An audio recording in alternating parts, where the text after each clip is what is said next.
History has not been kind to women. They have faced violence, oppression, disease, and suffering on an unimaginable scale.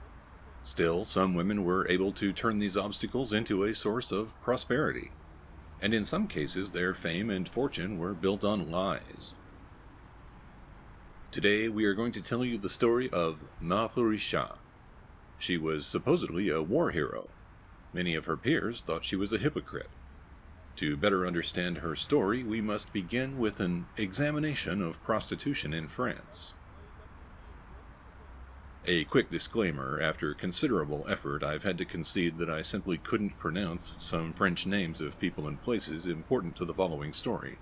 Special thanks to Twitch streamer and uncommonly good person Virtual Wander for coming to my rescue. My pronunciation isn't quite perfect, but he helped a lot.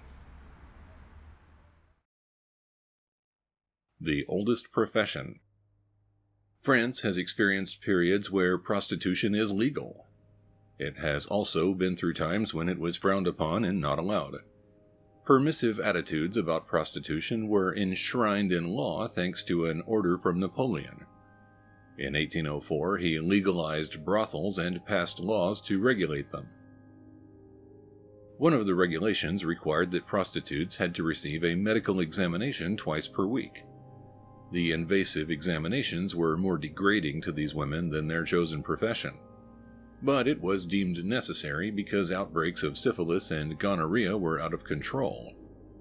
Registered prostitutes received a card from the government. It identified them and allowed them to practice their craft in allowed areas. Women who were soliciting men and did not have this card could be arrested. By the 1870s, attitudes toward prostitution were even more cavalier. They were an important part of social life. Powerful and important men visited the most famous brothels in Paris. The women who serviced these clients did not share in the prestige. They were treated as second-class citizens at best, and since their ability to work was controlled by police and doctors, many of them had to give away up to 60% of their pay. Despite the hazards of being a prostitute in Paris, many women were eager to give it a try. Between 1871 and 1903, at least 155,000 were officially registered. Nobody knows how many other women practiced the profession illegally. The first notable opposition to legalized prostitution in France emerged around 1885. Josephine Butler was an English feminist who wanted to abolish the profession. Her efforts began to succeed in England and influenced others in Paris to start their own movement. If you want to learn more about Josephine Butler, please watch a previous episode called The Maiden Tribute of Modern Babylon. It explores her campaign in more detail. Public opposition to prostitution wasn't enough. During World War I, the number of brothels in Paris exploded. Thanks to the arrival of troops from England and the United States, there was more need than ever. At least 40 locations existed throughout the city where soldiers could visit and solicit services from the women who worked there. The problems Napoleon faced with disease were again an issue during World War I. The French army alone recorded over 1 million cases of syphilis. During this, the French allowed brothels to continue operating. After the war ended, it was mostly business as usual in France until World War II arrived. When the Germans occupied Paris, they also visited prostitutes. It was more highly regulated under German administration, but the results were not impressive. Sexually transmitted diseases continued to spread undetected throughout the civilian and military population. With the end of World War II, there was finally a popular social movement to end legal prostitution. By 1946, it would succeed. Marthe Richard is one of the reasons why. Early life. Marthe Richard was born in northeast France in 1889. Her family was poor, and as a result, her childhood was filled with suffering. Her mother worked as a cleaner. Her father earned his living at a brewery, and he liked to consume the fruits of his labor. She spent her formative years living with the effects of alcoholism. Her parents sent her away at the age of 14 to become a seamstress. She didn't like it and ran away.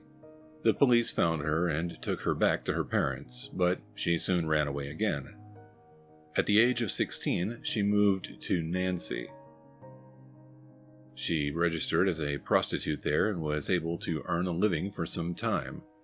In 1905, she was accused of giving a soldier syphilis.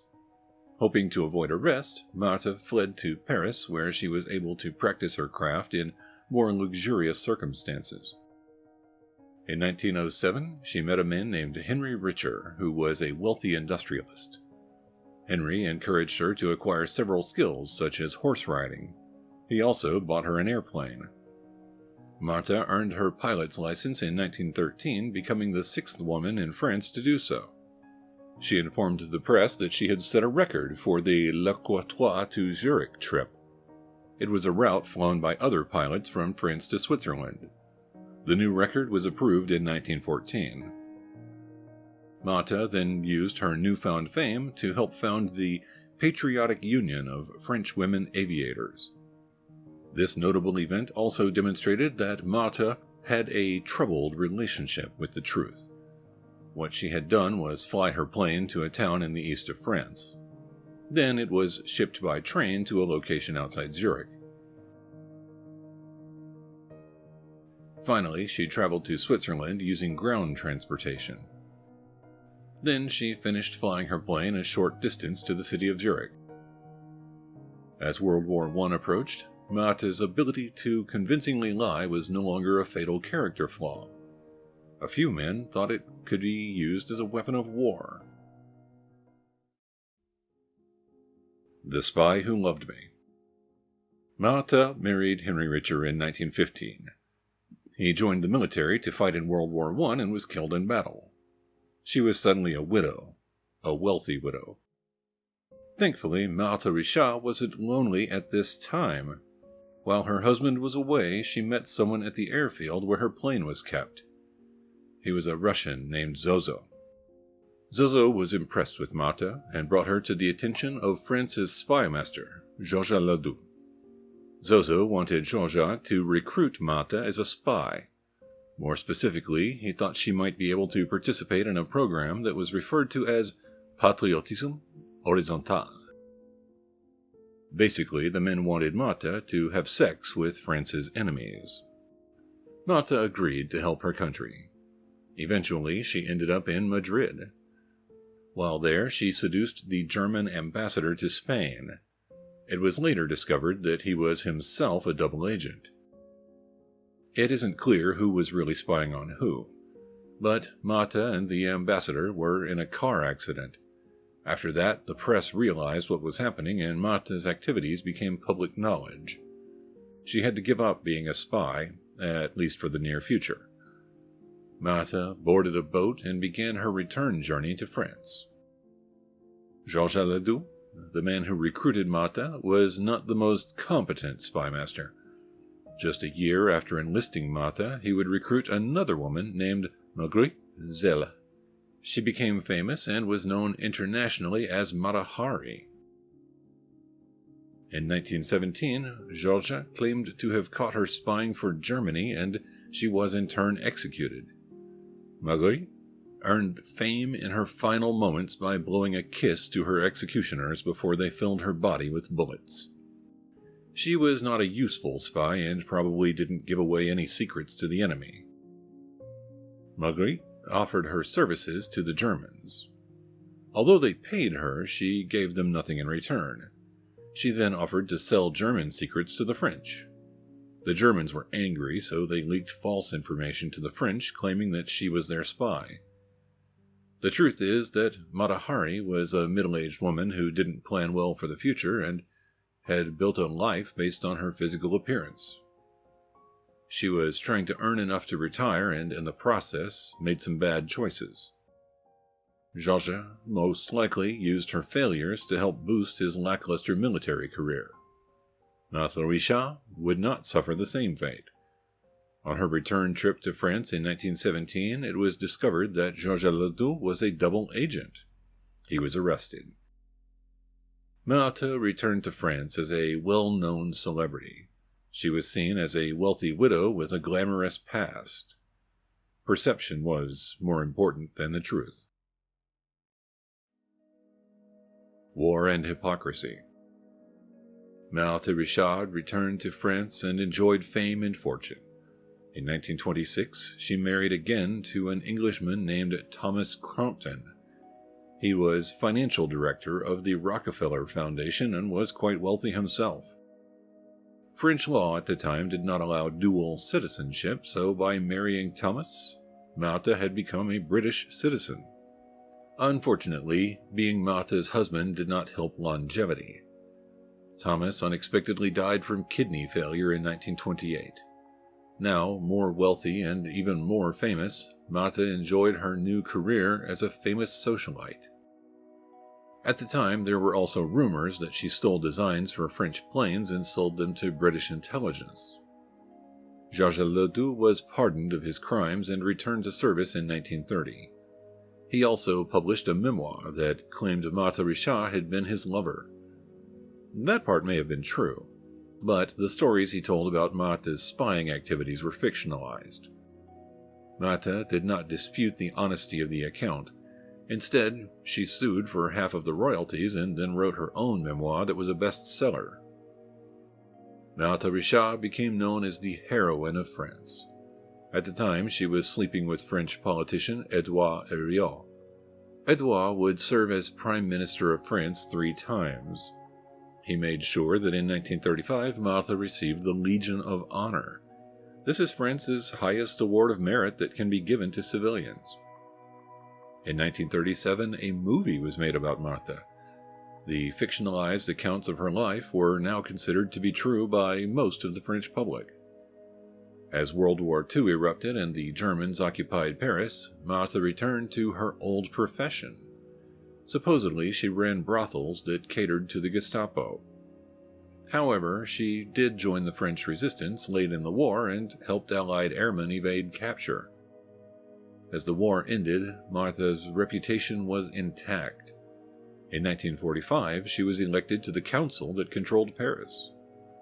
In December, she proposed a plan for closing brothels in the city. It was approved, and within 3 months they were all closed. Marthe decided it would be great to end prostitution in the rest of France as well. That effort reached its conclusion in 1946. By the end of the year, legal houses of prostitution were closed in all of France. As a side effect, the thousands of women who were registered prostitutes found themselves unemployed and homeless. The effort to eliminate prostitution didn't include a plan for helping the prostitutes. The French public began to turn on Marthe after this. It soon became public knowledge that she had been a prostitute herself. The French public didn't appreciate this hypocrisy. Then in 1947, a French secret agent accused her of being an imposter. In 1948, the public became aware that Marthe was not a French citizen. Technically, when she ran for office and won, it was illegal to do so. Finally, in 1954, the accusations became more serious. She was accused of being a fake war hero, and she supposedly was a thief and a forger of birth certificates. Marthe was arrested and placed in jail briefly. She was released in 1955. Marthe spent the rest of her life trying to repair her image. She published memoirs in 1974, then again in 1979. They tried to provide good reasons for why she did everything, and in the end, Marthe claimed she had changed her mind and was in favor of prostitution being legal. She finally died in Paris in 1982 at the age of 93 as a British citizen. Marthe Richard had several notable achievements. She was a capable pilot. In World War II, she saved some pilots. But for some reason, Marthe had to lie about her accomplishments. And of course, in her quest to eliminate prostitution, Marthe never disclosed she was herself a former prostitute. She also didn't do anything to care for the women who were affected by the new laws. In the end, the truth of her life was well known, and she died an old and lonely woman. Now, what do you think about Marthe Richard? Was she an actual war hero who was treated badly? Or did her tendency to lie mean that Marthe deserved what she got in the end? Let us know what you think in the comments. We're still not sure what to think about her. And if you learned something new from this episode, help us out and hit that like button. And please consider subscribing to our channel if you haven't already. We don't have the option of seducing politicians. Our success depends on the goodwill of viewers like you. If you find yourself feeling incredibly generous, you can find our Patreon link in the video description. Thank you for watching Bad Things in History.